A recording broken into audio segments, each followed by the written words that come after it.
Hello friends, welcome to mains booster series. जैसा कि आपको पता है कि 2025 मेंस के लिए हम लोग ये सीरीज़ चला रहे हैं, जहां पे इस साल में कौन से टॉपिक्स पूछे जा सकते हैं और कौन से टॉपिक्स करंट अफेयर्स में रहे हैं, उनको लेके हम ये सीरीज़ चला रहे हैं। तो we have already discussed about the salient features of world physical geography. We have covered climatology, geomorphology and finally oceanography हम लोग कर रहे थे। ओशनोग्राफी का कुछ स्टैटिक पार्ट हम लोगों ने कर लिया है। अब कुछ ऐसे टॉपिक्स डिस्कस करेंगे जो करंट अफेयर्स में हैं और काफ़ी रेलेवेंट हैं और जिन पे क्वेश्चन आने की प्रोबेबिलिटी हमेशा रहेगी, इस साल भी रहेगी, नेक्स्ट ईयर भी रहेगी। उसमें से एक बहुत इंपॉर्टेंट कॉन्सेप्ट है ओशन एसिडिफिकेशन। ये टर्म ऐसा है जो प्रॉब्ली आप लोगों ने काफ़ी सुन रखा होगा, पता होगा क्या है। यूपीएससी ने प्रीलिम्स में भी इस पे सवाल पूछा था। But if we actually think about the process of ocean acidification, many of the students do not exactly understand what this is. ठीक है, ओशन एसिडिफिकेशन समझने के लिए पहले आपको पता होना चाहिए कि साहब एसिड्स और बेसिस का जो स्केल है वो हम नापते कैसे हैं। ठीक है, तो एसिडिफिकेशन देखने के लिए, एसिडिटी या बेसिसिटी देखने के लिए हम एक स्केल का यूज़ करते हैं जिसको हम कहते हैं पीएच स्केल। बेसिकली ये हाइड्रोजन आयन के कंसंट्रेशन को देखता है।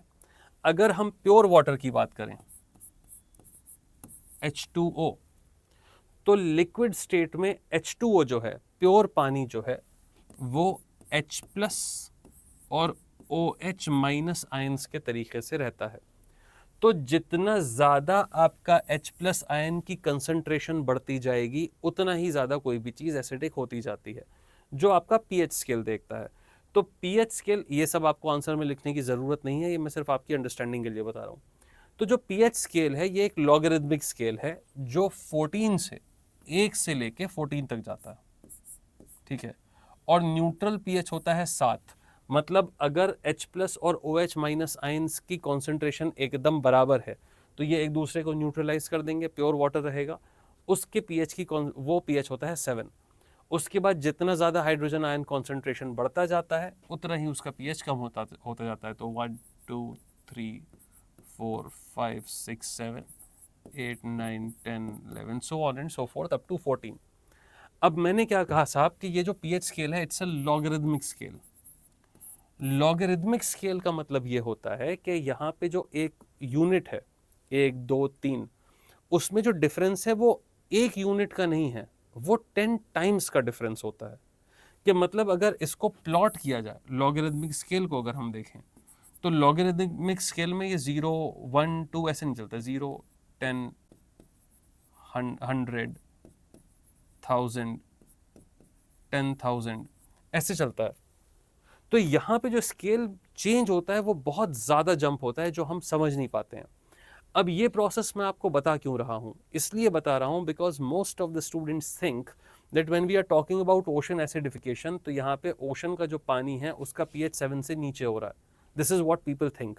ऐसा नहीं है, ऐसा नहीं हो सकता।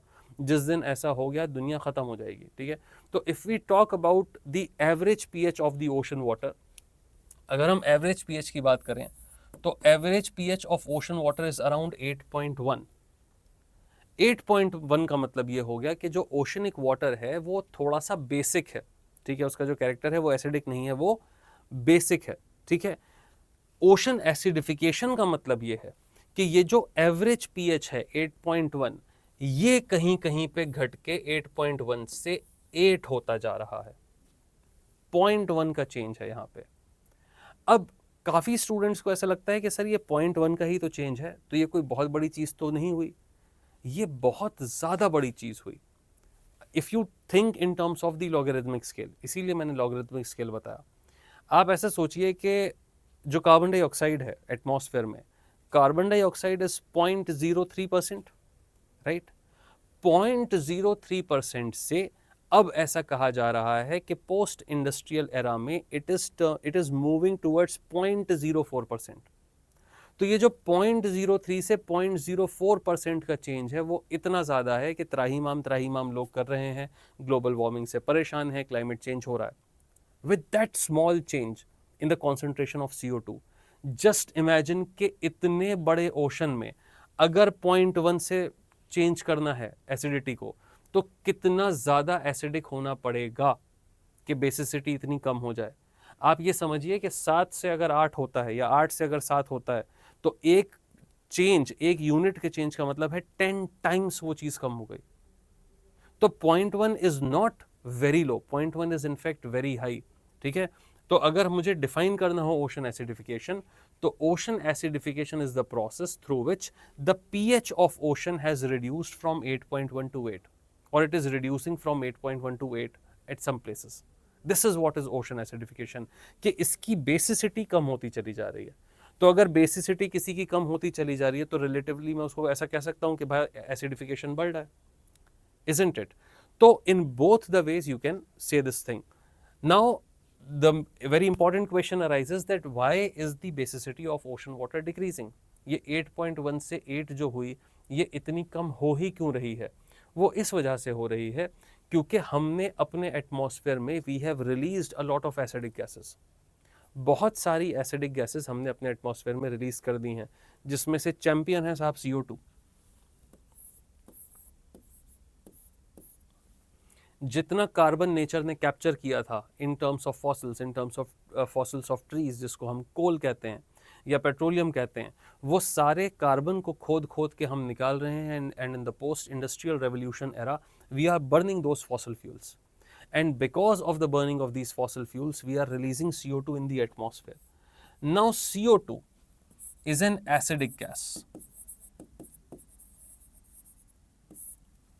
CO2 is an acidic gas and ocean water is one of the largest sinks of CO2. जो ओशन वाटर है उसमें बहुत ज़्यादा एफिनिटी होती है CO2 के लिए, कार्बन डाइऑक्साइड उसमें बहुत अच्छे से जाके डिसॉल्व हो जाती है, जिसकी वजह से उसमें एक माइल्ड कार्बोनिक एसिड बनता है और जिसकी वजह से उसकी एसिडिटी बढ़ रही है। तो जो मेन कल्प्रिट है, जो मेन रीजन है ओशन एसिडिफिकेशन का, वो है इंक्रीज इन CO2। इसके अलावा और भी जो एसिडिक गैसेस हैं, जैसे सल्फर ऑक्साइड्स हो गई, नाइट्रोजन ऑक्साइड्स हो गई, they are also playing an important role. ठीक है, क्योंकि इनकी भी क्वांटिटी बढ़ रही है, लेकिन मेन CO2 है।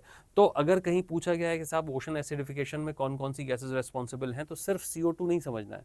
हाँ, CO2 मेजॉरिटी इज CO2, लेकिन बाकी भी जो एसिडिक गैसेस हैं उनका भी थोड़ा बहुत कॉन्ट्रीब्यूशन है। तो all these acidic gases they are trying to reduce the pH of the ocean water. ठीक है साहब, तो 8.1 से 8 हो गया है। अब आप कहेंगे कि साहब इतना अगर ये चेंज हो रहा है तो मतलब उससे इम्पैक्ट क्या होगा? तो हमको पता है कि if we talk about ocean diversity, ocean life,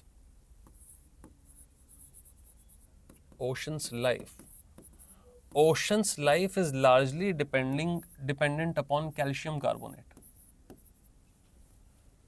right? Calcium carbonate पे बहुत ज़्यादा डिपेंडेंट है। हमको पता है कि ओशंस में कुछ ऐसे ऑर्गेनिज्म हैं जिनको हम कहते हैं क्रस्टेशियंस।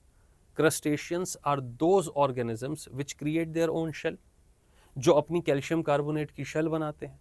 क्यों बनाते हैं शेल? प्रोटेक्शन के लिए, जिससे कि कोई प्रेडेटर आकर अगर उन पर अटैक करता है तो उनका शेल उनको प्रोटेक्ट करता है। जैसे क्रैब्स, ऑयस्टर्स, ठीक है, जो CPEP आपको मिलती है, शंख मिलता है, स्नेल्स मिलते हैं, वो सब ये कैल्शियम कार्बोनेट के अपने शेल्स बनाते हैं। इसी के साथ साथ ऐसे बहुत सारे ऑर्गेनिजम्स हैं ओशन के अंदर जो एक्सोस्केलेटन बनाते हैं, जिनका स्केलेटन उनकी बॉडी के अंदर नहीं होता, उनकी बॉडी के बाहर होता है, जो वाटर के प्रेशर से उनको प्रोटेक्ट करता है और प्रेडेटर से तो करता ही है, जैसे कि प्रॉन्स, जैसे कि आपके लॉबस्टर्स। ठीक है, ये एक्सोस्केलेटन बनाते हैं, इनका फ्लैश अंदर होता है और बाहर उनका कैल्शियम कार्बोनेट का स्केलेटन होता है। इसी के साथ साथ we have got coral reefs, right? So we have got coral reefs, organisms with exoskeletons, we have got crustaceans, etc. Now coral reefs, last हमने जो लेक्चर देखा था उसमें हमने कोरल रीफ्स को बहुत डिटेल में डिस्कस किया था। अगर आपने नहीं देखा है तो you can go and you can watch that lecture, जो हमारे मेंस बूस्टर सीरीज का लेक्चर है पिछले, जिसमें ओशनोग्राफी डिस्कस करी है।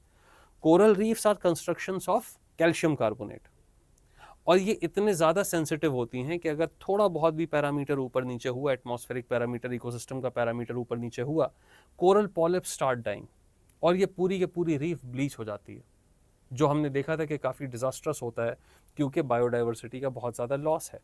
तो अगर ओशन एसिडिफिकेशन होता है तो the entire life which is dependent on calcium carbonate, all these things, ये अपना शेल बना ही नहीं पाएंगे, क्योंकि जैसे ही शेल बनेगा वो डिसॉल्व हो जाएगा, वो घुल जाएगा, राइट? तो it will be easier for the predators to hunt, और अगर उनके लिए आसान हो जाएगी हंटिंग तो हम देखेंगे कि जो छोटे ऑर्गेनिजम्स हैं उनकी पॉपुलेशन बहुत कम हो जाएगी, large scale coral reef bleaching होगी, जिसकी वजह से मास एक्सटिंक्शंस होंगे, और अगर ओशंस में इतने ज़्यादा एक्सटिंक्शंस हुए तो जो कॉन्टिनेंटल लाइफ है it is directly linked with the life of ocean, और लार्ज स्केल एक्सटिंक्शंस की वजह से इवेंचुअली वो इम्पैक्ट ह्यूमन लाइफ पे पड़ेगा।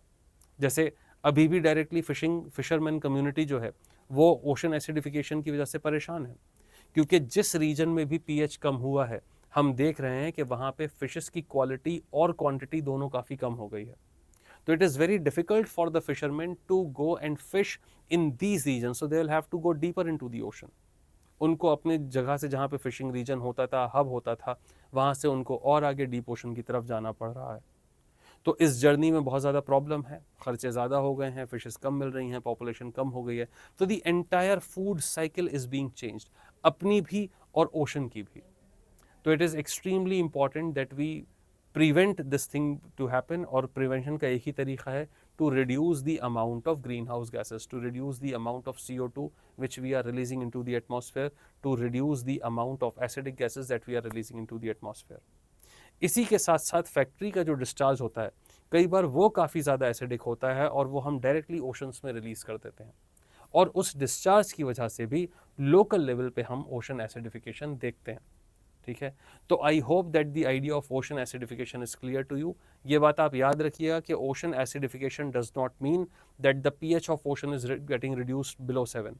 ओशन एसिडिफिकेशन का मतलब ये बिल्कुल नहीं है कि pH 7 के नीचे जा रहा है। ओशन एसिडिफिकेशन का मतलब सिर्फ इतना ही है कि ओशन की जो बेसिसिटी है वो धीरे धीरे कम हो रही है, फ्रॉम 8.1 to 8, और अगर इससे ज़्यादा होती है तो लार्ज स्केल डिजास्टर्स होंगे ओशन के अंदर, लाइफ के अंदर। तो I hope that you have like this lecture. For more such lectures follow Exam Ministry. Take care, have a nice day, bye bye.